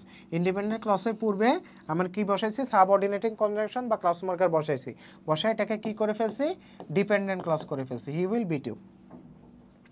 If you beat him অর্থাৎ তোমার কমপ্লেক্স সেন্টেন্সটাকে আমরা অপরিবর্তিত, ইফ ইউ বিট হিম অর্থাৎ তোমার ডিপেন্ডেন্ট ক্লজটাকে অপরিবর্তিত রাখছি, চেঞ্জ করছি কোনটা, তোমার যেখানে তোমার অক্সিলারি ভার্ব আছে।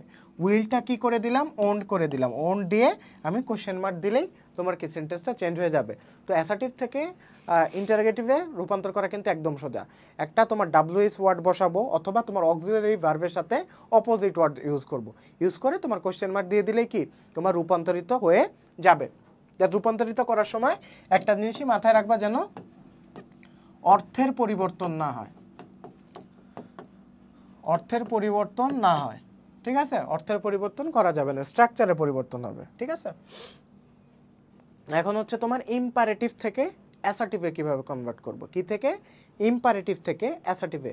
তো আগে জানি ইম্পারেটিভ সেন্টেন্স কি, যে সেন্টেন্সের মাধ্যমে, লিখে নাও, যে সেন্টেন্সের মাধ্যমে আদেশ, নিষেধ, অনুরোধ, যে সেন্টেন্সের মাধ্যমে আদেশ, নিষেধ, অনুরোধ ইত্যাদি বোঝায় তাকে ইম্পারেটিভ সেন্টেন্স বলে। যে সেন্টেন্সের মাধ্যমে আদেশ, নিষেধ, অনুরোধ ইত্যাদি বোঝায় তাকে ইম্পারেটিভ সেন্টেন্স বলে। তাহলে দেখো এখানে কি বলছে, যে অবে ইওর প্যারেন্টস, তোমার বাবা মাকে তুমি মান্য করো। তো এখানে কি আদেশ বুঝিয়েছে। You should obey your parents, তাও দেখো ইম্পারেটিভ সেন্টেন্সে মূলত কি ব্যবহার করতে হয়, শুড ব্যবহার করতে হয়। দেখো যদি আদেশ বোঝানো হয় তাহলে শুড ব্যবহার করবা। Obey your parents, you should obey your parents. তারপর দেখো do not run in the sun, you should not run in the sun. Let যুক্ত সেন্টেন্সে let him read the book, he reads a book, এটা normal. Late যুক্ত sentence যদি থাকে তাহলে নর্মালভাবে assertive সেন্টেন্সে আমরা কনভার্ট করে ফেলবো। লেট হিম রিড এ বুক মানে কি, হি রিডস এ বুক, সে একটা বই পড়ে, তাকে বইটা পড়তে দাও। এটাকে আমি কনভার্ট করে কি লিখবো অ্যাসার্টিভে, হি রিডস এ বুক, সে একটা বই পড়ে। তো লেট যুক্ত সেন্টেন্সে নর্মালভাবে তোমার কনভার্ট হয়, কিন্তু আদারওয়াইজ আমার কি ব্যবহার করতে হবে, শুড ব্যবহার করতে হবে। তাহলে এটার মোদ্দা কথা কি, মোদ্দা কথা হচ্ছে ইম্পারেটিভ থেকে অ্যাসার্টিভ করতে গেলে আমার কি লাগবে, অ্যাসার্টিভ করার সময় শুড ব্যবহার করতে হবে। শেষ, এটা হচ্ছে মোদ্দা কথা। তারপরে আসি, এখন আমরা একটা চেঞ্জিং সেন্টেন্সের একটা এক্সারসাইজ করব। এটা একটা এক্সারসাইজ। তো এতক্ষণ আমরা যা শিখলাম সেটার মূলত আমরা অ্যাপ্লাই করব। হ্যাঁ, এতক্ষণ আমরা যেটা শিখলাম সেটা আমরা অ্যাপ্লাই করব, অ্যাপ্লাই করব। দেখো এখানে কি আছে, optimism is a great quality. Optimism মানে কি, আশা। হ্যাঁ, আশা, কোনো কিছুর আশা করা। Optimism is a great quality, এটা একটা অপটিমিজম, একটা কি ভালো গুণ। তো এটা হচ্ছে আমার কিসে কনভার্ট করতে হবে, এটা হচ্ছে আমার কম্পাউন্ডে কনভার্ট করতে হবে। তাহলে দেখো optimism is a quality and it is great. তাহলে দেখো আমরা এটাকে ভেঙে কিভাবে, optimism is a great quality, তাহলে এটাকে আমরা কিভাবে কনভার্ট করলাম কম্পাউন্ডে, optimism is a quality and it is great. তাহলে এই একটা সিম্পল সেন্টেন্সকে ভেঙে আমরা কি দুইটা ইন্ডিপেন্ডেন্ট ক্লজ পরিণত করতেছি। অপটিমিজম ইজ এ কোয়ালিটি, এটা আমার ব্রেন স্টর্মিং করতে হবে।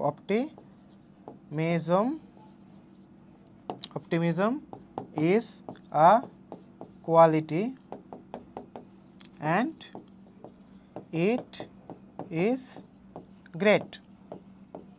তাহলে এখানে ফ্যান ভয়েস দিয়ে যুক্ত করে দিলাম, আর ইট ইজ গ্রেট। হ্যাঁ, এই যে ইজ এ গ্রেটটাকে ইট ইজ গ্রেট, ইটটা যুক্ত করে আমরা কি একটা ইন্ডিপেন্ডেন্ট ক্লজে পরিণত করে ফেললাম। হ্যাঁ, it leads one to be happy. আচ্ছা, তোমাদের অ্যাক্টিভ থেকে প্যাসিভে কীভাবে কনভার্ট করতে হয় এটা মিস গিয়েছে, এটা আমি এখন শিখিয়ে দিচ্ছি। অ্যাক্টিভ প্যাসিভ, হ্যাঁ, অ্যাক্টিভ আর প্যাসিভ, ভয়েস মূলত যেটাকে আমরা বলি ভয়েস চেঞ্জ। হ্যাঁ, ভয়েস চেঞ্জ বাংলাকে যেটা আমরা বলি বাচ্য পরিবর্তন, ভয়েস চেঞ্জ বাচ্য পরিবর্তন। তো বাচ্য পরিবর্তন দুইভাবে হয়, কর্তৃবাচ্য, কর্মবাচ্য। হ্যাঁ, তো অ্যাক্টিভ হচ্ছে কর্তৃবাচ্য, আর এটা কি তোমার কর্মবাচ্য। তো মূলত অ্যাক্টিভে কি তোমার কর্তায় কাজটা করে, যেমন হি ইটস রাইস। হ্যাঁ, আর এখানে তুমি যদি প্যাসিভ ভয়েস করো, এটা হচ্ছে অ্যাক্টিভ ভয়েস। অ্যাক্টিভ মানে কর্তা নিজে নিজেই ভাত খাচ্ছে, আর rice is eaten by him. Rice is eaten by him, এটা হচ্ছে তোমার প্যাসিভ ভয়েস। তো প্যাসিভ ভয়েসের বৈশিষ্ট্য কি, যে অবজেক্টটা প্রথমে চলে আসবে, রাইসটা প্রথমে চলে আসবে। এই ইটস, এটা হচ্ছে ফাইনাইট ভার্ব, এটা কি বলতো V1 ফর্ম, অর্থাৎ প্রেজেন্ট ফর্ম। ওই যে তোমাদের একদম শুরুর দিকে শিখালাম, এটা কি তোমার V1 form, he eats rice. তো দেখো ইজ ইটেন, অর্থাৎ এটাও কিন্তু ফাইনাইট ভার্ব, কিন্তু আমি কি বলছিলাম, auxiliary plus non finite verb সমান ফাইনাইট ভার্ব। এই ফাইনাইট ভার্বটা কিভাবে গঠিত হয়েছে, auxiliary plus non finite verb. এখানে এটা ইজ হচ্ছে অক্সিলারি ভার্ব, ইটেন হচ্ছে V3 মানে কি পাস্ট পার্টিসিপল, V3 মানে কি পাস্ট পার্টিসিপল। হ্যাঁ, আর এই হিটা হয়ে গেছে হিম হচ্ছে কি তোমার অবজেক্টিভ ফর্ম। আমি subjective form, objective form, possessive form একটু আগেই তোমাদের বুঝিয়ে দিয়েছি। তো হিম মানে কি তাকে, ওকে, হিম মানে কি তোমার তাকে। তো তোমার কি করতে বলা হয়েছে, তোমার প্যাসিভে কনভার্ট করতে বলা হয়েছে, তাই না? তো প্যাসিভে কনভার্ট করতে বলা হয়েছে কি ছিল, it leads one to be happy, it leads one to be happy. তার মানে ইট হচ্ছে তোমার সাবজেক্ট, লিডস হচ্ছে তোমার finite verb, one to be happy হচ্ছে তোমার অবজেক্ট। তো আমরা কি বলছি যে তোমার এখানে অবজেক্টটা আগে প্রাধান্য পাবে। হ্যাঁ, তাহলে দেখো object, one is late to be happy by it হচ্ছে এখানে সাবজেক্টটা আমরা লাস্টে নিয়ে গেছি। হ্যাঁ, বাই ইট, এখানে দেখো ইজ লেট আছে, কি আছে, ইজ লেট। এটা এই যে দেখো ওয়ান, এই যে রাইস ইজ ইটেনটার সেম ফর্ম হচ্ছে ইজ লেট। হ্যাঁ, দেখো এখানে কি আছে, ইট লিডসটা কি হয়ে গেল, ইজ লেট। অর্থাৎ আমার প্রথম কাজ কি, এই যে লিডসটার V3 ফর্ম কি, লিডস লেট।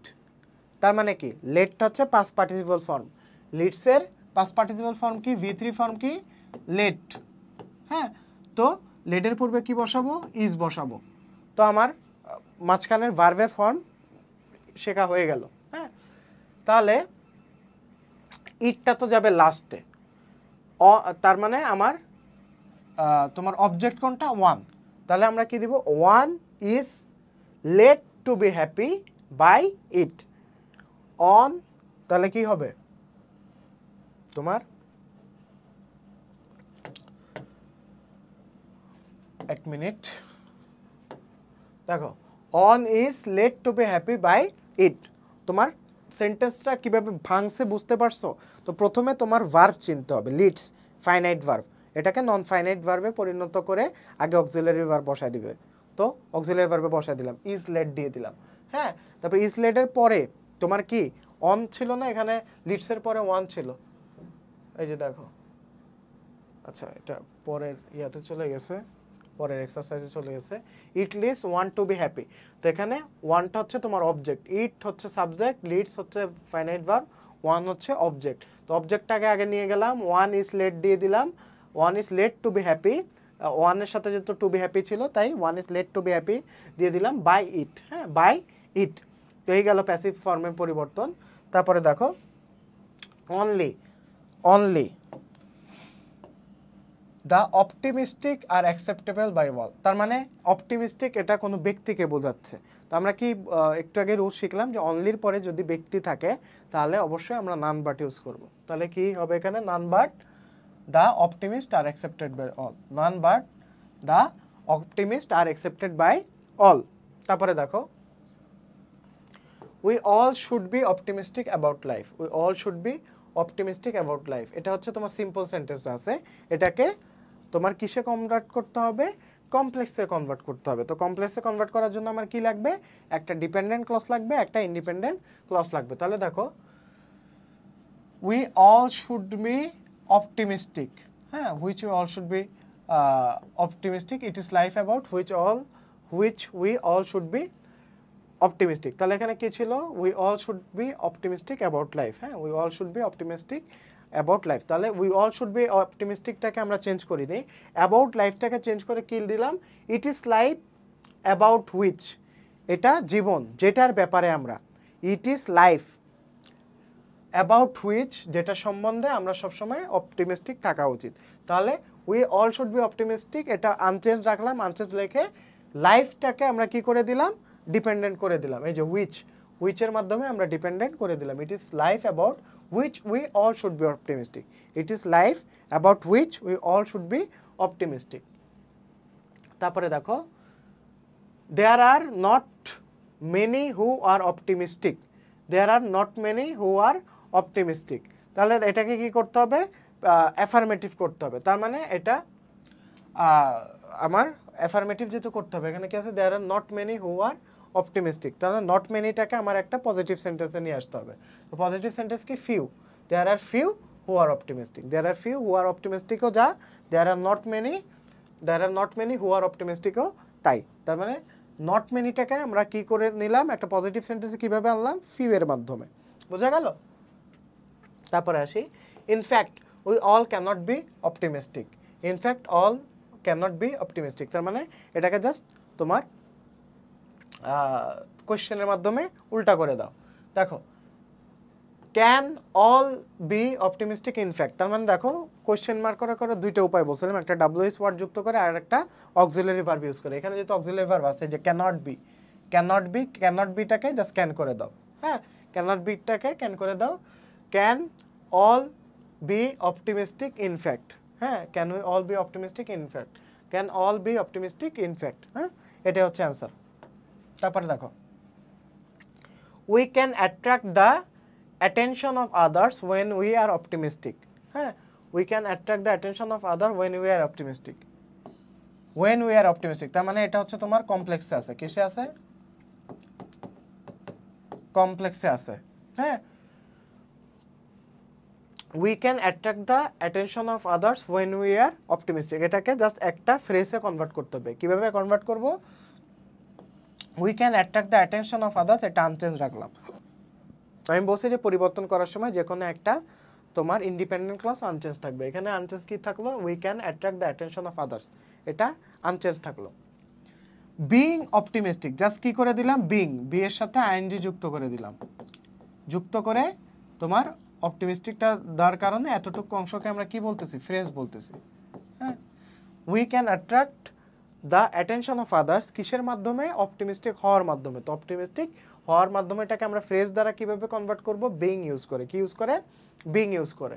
হ্যাঁ, তারপরে দেখো optimism is one of the greatest qualities. One of the, তো এখানে ওয়ান অফ দ্য আছে, তার মানে এখানে প্লুরাল আছে। হ্যাঁ, তো প্লুরাল আছে, তো প্লুরাল যদি ওয়ান অফ দ্য থাকে, দ্য অন অফ দ্য, অর্থাৎ একটা সুপারলেটিভ ফর্মে আছে, এটাকে কি করতে হবে? কম্পারেটিভ ফর্মে পরিবর্তন করা লাগবে। আমি একটু আগে একটা বক্স শিখিয়ে দিয়েছি, যে বক্সে তোমার কিভাবে কোনটা থাকলে কোনটা চেঞ্জ করতে হবে এটা আমি বলে দিয়েছি। তো অন অফ দ্য যেহেতু আছে, তো কম্পারেটিভে অবশ্যই দেন মোস্ট আদার ইউজ হবে। কি ইউজ হবে?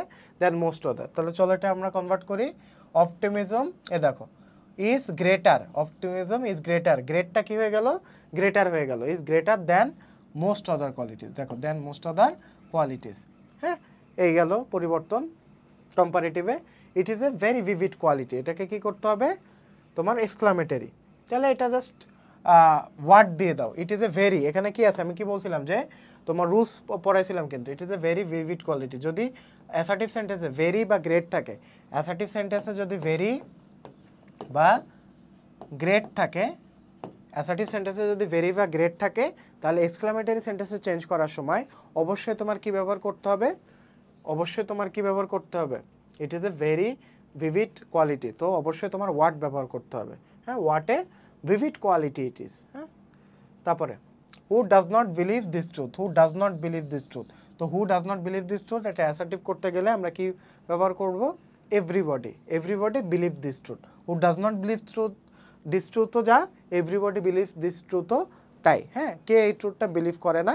হু ডাজ নট আছে, ডাজ নট মানে কি? এটা আলাদা আলাদা ব্যক্তিকে বোঝাইছে। হ্যাঁ, তো এখানে তাই এভরিবডি ব্যবহার করা হয়েছে। কি ব্যবহার করা হয়েছে? এভরিবডি ব্যবহার করা হয়েছে। তো এই গেল তোমার একটা এক্সারসাইজের অ্যান্সার। তো এখন আমরা আর একটা এক্সারসাইজের অ্যান্সার দেখব, যে corruption is one of the worst evils. Corruption is one of the worst evils. On of the, এখানে কি আছে? অন অফ দ্য আছে। তো যেহেতু তোমার সুপারলেটিভ ফর্মে আছে, অন অফ দ্য আছে, তো পজিটিভে কি ব্যবহার করব? Very few. হ্যাঁ, very few evils are as bad as corruption, এখানে ওস্ট আছে, তো ব্যাড ওর ওর্স, ওস্ট। হ্যাঁ, তো very few evils are as worst as, sorry, as bad as corruption. দেখো very few evils are as bad as corruption, দেখছো? তো এখানে on of the ছিল, তাই ভেরি ফিউ এ কনভার্ট হয়ে গেছে। দেখো অ্যান্সার মুখস্থ করে লাভ নাই, এটা বোর্ড কোয়েশ্চেন না যে তোমার বোর্ডে প্র্যাকটিস করলে হয়ে যাবে। এখানে হচ্ছে তোমার মাথায় থাকতে হবে, জিনিস মাথায় থাকতে হবে। তুমি যদি চিনতে পারো, বুঝতে পারো, বৈশিষ্ট্য বুঝতে পারো, তাহলে এখানে তোমার যেটা আসে এটা কমন পড়া লাগবে না। আমি কলেজ অ্যাডমিশন কোর্সে কখনোই বলবো না যে এখান থেকে কমন পাবা। দেখো ভাই, কিচ্ছু কমন পাবা না কলেজ অ্যাডমিশন কোর্সে, আমাদের কোর্স থেকে কিচ্ছু কমন পাবা না। কিন্তু কিন্তু তুমি বৈশিষ্ট্য ধরে ধরে নিজেই কনভার্ট করার ক্ষমতা রাখবা। কমন পাবা না, কিন্তু চিনতে শিখবা এবং অ্যাপ্লাইও করতে শিখবা। এটা আমাদের কোর্স থেকে পাবা।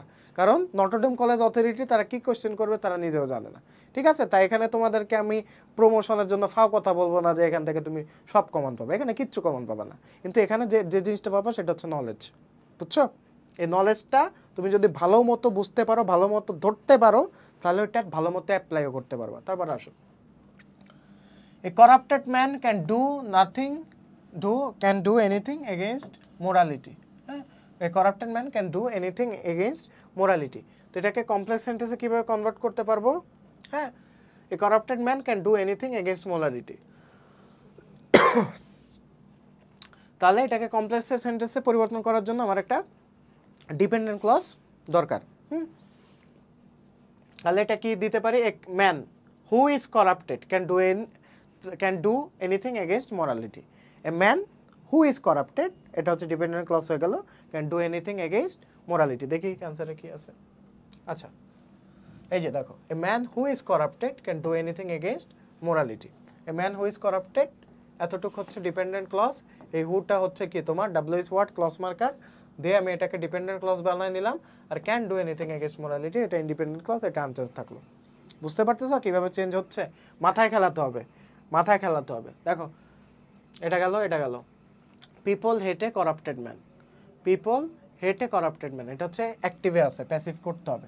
তার মানে এটা হচ্ছে তোমার সাবজেক্ট, হেড হচ্ছে তোমার ফাইনাইট ভার্বটাকে ইজ হেটেড দিয়ে আগে নন ফাইনাইট ভার্ব ফর্মে আনো, হ্যাঁ, ইজ হেটেড, হ্যাঁ, তাহলে এ করাপ্টেড ম্যান এটা হচ্ছে অবজেক্টটাকে আগে সামনে আনতে হবে। A corrupted man is hated by people, দেখি কি আছে, এই যে a corrupted man is hated by people, তার মানে কি এ করাপ্টেড ম্যান অবজেক্টটাকে সামনে নিয়ে আসলাম, তারপরে is hated auxiliary plus V3 ফর্মে আনলাম, তারপরে বাই দিলাম, তারপরে সাবজেক্টটা দিলাম। একদম ইজি, একদম ইজি, অ্যাক্টিভ থেকে প্যাসিভ ভয়েস একদম পানির মতো সোজা। দেখো নোবডি রেসপেক্ট হিম, নোবডি থাকলে হু বসাতে হয়, দেখো হু রেসপেক্টস হিম, হ্যাঁ, আমি একটা না সলভ করে দিচ্ছি। The man who text bribe is next to the devil, দেখো হু টেক্স ব্রাইব, তার মানে কি ব্রাইব মানে কি তোমার ঘুষ, যে হচ্ছে ঘুষ নেয় সে হচ্ছে শয়তানের সমান। তো এখানে কি বলা হয়েছে, the man who text bribe, হ্যাঁ, তো এখানে হু টেক্স ব্রাইব, এখানে হু দিয়ে এটা বোঝা গেছে যে এটা হচ্ছে একটা কমপ্লেক্স সেন্টেন্স। তাহলে সিম্পলে পরিবর্তন করতে গেলে কি লাগবে, দ্য ম্যান টেকিং ব্রাইব অর্থাৎ তোমার নন ফাইনাইট ভার্ব লাগবে, হ্যাঁ, এই টেকটাকে আমি টেকিং দিয়ে একটা ফ্রেজ বানাই দিলাম, the man taking bribe is next to devil, যে ঘুষ নেয় সে হচ্ছে কি শয়তানের সমান, দ্য ম্যান টেকিং ব্রাইব, এই টেকিং দিয়ে আমি হচ্ছে নন ফাইনাইট ভার্বে পরিবর্তন করে দিলাম এবং একটা কি ফ্রেজ বানাই দিলাম। তারপরে আসি দো, এই যে দো অলদো যদি থাকে, though we have strict law we are still affected by this devil, এটা কম্পাউন্ডে পরিণত করতে হবে। তো যদি দো বা অলদো থাকে তাহলে কম্পাউন্ডে অবশ্যই তোমার বাট ব্যবহার করতে হবে। দেখো এই যে দেখো but, we have strict law but we are still affected by this devil, তাহলে আমার দুইটা independent clause, we are still affected by this devil মানে আমরা এই শয়তান দ্বারা আক্রান্ত, এবং উই হ্যাভ স্ট্রিক্ট ল মানে আমাদের কঠোর আইন রয়েছে বা কঠোর অনুশাসন রয়েছে কিন্তু আমরা কি শয়তান দ্বারা আক্রান্ত। তাহলে কি এই বাটটা কি তোমার দুইটা ইন্ডিপেন্ডেন্ট ক্লসে যুক্ত করে দিয়েছে এবং বাটটা কোত্থেকে আসছে, ফ্যান বয়েস থেকে আসছে। কোত্থেকে আসছে, ফ্যান বয়েসের বাট বয়েস। তাহলে দেখো বাটটা মূলত আমার কন্ট্রাস্ট বোঝাতে ব্যবহার করা হয়, কি বোঝাতে, কন্ট্রাস্ট মানে কি বৈপরীত্য। দেখো আমাদের স্ট্রিক্ট ল থাকলে কি আমাদের সমাজে কখনো শয়তান থাকা সম্ভব না, কিন্তু স্ট্রিক্ট ল আছে কিন্তু তাও আমরা কি এই শয়তান মানে যারা হচ্ছে ব্রাইব নেয় বা ঘুষ নেয় এদের দ্বারা আমরা আক্রান্ত। তো এখানে মূলত কন্ট্রাস্ট বা বৈপরীত্য বোঝাচ্ছে, তো যেহেতু বৈপরীত্য বোঝাচ্ছে তাই এখানে বাট ব্যবহার করা হয়েছে, বোঝা গেল। আচ্ছা, এ corrupted man is the most hated person, A corrupted man হচ্ছে সব থেকে ঘৃণিত ব্যক্তি। আচ্ছা, এটা হচ্ছে কি কিসে কনভার্ট করতে বলছে, no other person is as hated as a corrupted man, এটা সুপারলেটিভ করতে বলছে। তাহলে দেখো এখানে নো আদার আছে, নো আদার যেহেতু আছে তোমার সুপারলেটিভ করতে বলছে তার মানে দা ব্যবহার করা হবে। তাহলে এ corrupted man is the most hated person, হ্যাঁ, এখানে মেনি মোর মোস্টটা হচ্ছে তোমার সুপারলেটিভ ফর্ম। তারপরে দেখো we hope that Bangladesh will be free from this evil, এখানে সিম্পল করতে বসে উই হোপ দ্যাট বাংলাদেশ, এখানে দ্যাট আছে যেহেতু তার মানে বুঝতেছি এটা হচ্ছে তোমার কমপ্লেক্স সেন্টেন্স, তার মানে এটাকে সিম্পল করতে গেলে কি করা লাগবে, we hope Bangladesh to be free from this evil, হ্যাঁ, তাহলে টু বি দিয়ে আমরা কি সিম্পলে কনভার্ট করে নিলাম, কি দিলাম, উই হোপ দ্যাট, এই যে দ্যাটটা কেটে দিয়ে উই হোপ বাংলাদেশ, উইলটা কেটে দিয়ে টু, এটাকে আমরা কিভাবে কনভার্ট করলাম দেখো, উই হোপ দ্যাটটা কেটে দিলাম, we hope Bangladesh to be, উইলটা কেটে দিলাম কারণ উইল থাকলে এটা তোমার কিসে কনভার্ট হয়ে যেত, ফাইনাইট ভার্বে কনভার্ট হয়ে যেত, কিন্তু আমার কি নন ফাইনাইট ভার্ব লেখা লাগবে, অর্থাৎ তোমার ফ্রেজ লেখা লাগবে। এই যে we hope Bangladesh to be, তো we hope Bangladesh to be এই পর্যন্ত কিন্তু একটা phrase, free from this evil এটা সম্পূর্ণটা মিলে একটা কি তোমার ক্লজ। তো সিম্পল সেন্টেন্সের বৈশিষ্ট্য কি বলছিলাম, একটা ফ্রেজ থাকবে এবং একটা কি ইন্ডিপেন্ডেন্ট ক্লজ থাকবে। Everybody avoids a corrupted man, তো এভরিবডি থাকলে কি হয়, এভরিবডি থাকলে নোবডি হয়, হ্যাঁ, নোবডি ব্যবহার করতে হয়, nobody associates with a corrupted man, sorry, nobody associates with a corrupted man. দেখো everybody avoids a corrupted man, এটাকে আমরা কিভাবে নেগেটিভে কনভার্ট করলাম, নোবডি দিয়ে দিলাম, অ্যাভয়েডসের বদলে কি দিলাম, অ্যাভয়েডস মানে কি তোমার সবাই কি অবজ্ঞা করে, অ্যাভয়েডস মানে কি সবাই পরিত্যাগ করে, তো পরিত্যাগ করার বিপরীত শব্দ কি, সহযোগিতা করা, পরিত্যাগ করা আর এটা বিপরীত শব্দ কি, সহযোগিতা করা। তো অ্যাভয়েডস তার বিপরীত শব্দ কি, অ্যাসোসিয়েটস, হ্যাঁ, অ্যাভয়েডসের বিপরীত শব্দ কি অ্যাসোসিয়েটস, তাহলে এখানে কি দিল nobody associates with a corrupted man, অর্থাৎ অপোজিট ওয়ার্ড ইউজ করতে হবে এবং নো ব্যবহার করতে হবে, যে নোবডি, এভরিবডির বদলে নোবডি দিয়ে দিলাম এবং অ্যাভয়েডসের বদলে অ্যাসোসিয়েট দিয়ে দিলাম। হ্যাঁ, তারপরে দেখো corrupted man leads a very unhappy life, very এখানে ভেরি আছে, ভেরি বা গ্রেট থাকলে কি ব্যবহার করতে হয় ওয়াট ব্যবহার করতে হয়, তাহলে দেখো কি ব্যবহার করছে what an unhappy life a corrupted man leads, what an unhappy life, what an unhappy life a corrupted man leads. তো এই যে তোমার এক্সারসাইজগুলো তো আমরা প্র্যাকটিস করে ফেললাম, এর পরবর্তীতেও তোমার যে বোর্ডের কোশ্চেনগুলো থাকবে, বোর্ডের কোশ্চেনগুলো তোমরা জাস্ট প্র্যাকটিস করবা, সাপ্লিমেন্টে আমি ম্যাটেরিয়াল দিয়ে দিব, ওই ম্যাটেরিয়াল সেকশনের যে তুমি সাপ্লিমেন্ট ইংলিশে ক্লিক করলেই ওই সাপ্লিমেন্ট থেকে তুমি যে চেঞ্জিং সেন্টেন্সে ধরে ধরে প্রত্যেকটা active to passive, passive to active এগুলো ধরে ধরে প্র্যাকটিস করবা। মূলত এখানে তোমার কিন্তু চেঞ্জটা বুঝতে হবে, এখান থেকে বোর্ড কোশ্চেন সলভ করলে যে কমন পাবে এরকম কিছু না, কিন্তু তোমার যদি মাথায় স্ট্রাকচারটা থাকে কোথা থেকে কিভাবে পরিবর্তন করতে হবে, অর্থের পরিবর্তন না করে কিভাবে তোমার একটা বাক্য সঠিক করতে হবে, সেটা যদি তুমি এক্সারসাইজ দেখে ধরতে পারো বা বুঝতে পারো, তাহলে তুমি নটরডেম কলেজ বা যে কোনো কলেজ অ্যাডমিশনে তুমি এই গ্রামারে তুমি একদম কোপ দিয়ে আসতে পারবা। ঠিক আছে, তো আজকের ক্লাসে এই পর্যন্ত, আশা করি যার যত বেসিকে প্রবলেম ছিল সবার প্রবলেম ক্লিয়ার হয়ে গিয়েছে। তো আজকের ক্লাসে এই পর্যন্তই, দেখা হচ্ছে পরবর্তী ক্লাসে। আসসালামু আলাইকুম।